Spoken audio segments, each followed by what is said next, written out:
भतार हो, बस हमारे के चाहे तोहार प्यार हो। ए राजा जी कान खोल के सुनीला भतार हो, बस हमारे के चाहे तोहार प्यार हो। चाहे नया न धन कहू रुपैया, चाहे नहीं सोनावा के हार हो। कान खोल के सुनीला भतार हो, बस हमारे के चाहे तोहार प्यार हो। कान खोल के सुनीला भतार हो, बस हमारे के चाहे तोहार प्यार हो।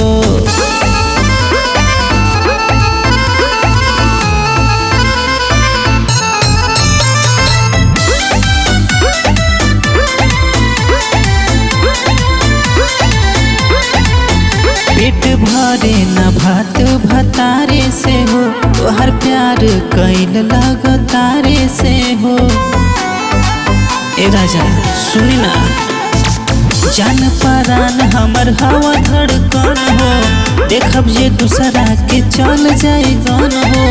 तू ही फॉर्च्यूनर हवा, तू ही रेलगाड़िया, तू ही हमार हवा थार हो। कान खोल के सुनीला भतार हो, बस हमारे के चाहे तोहार प्यार हो। कान खोल के सुनीला भतार हो, बस हमारे के चाहे तोहार प्यार हो।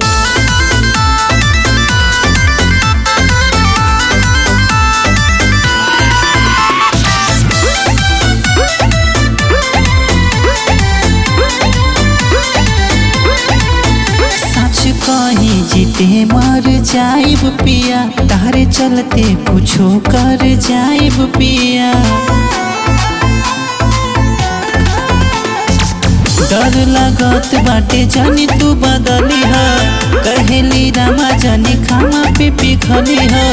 बबुआ अरविंद पाज अनिल न तो पड़ी बहुते नु मार हो।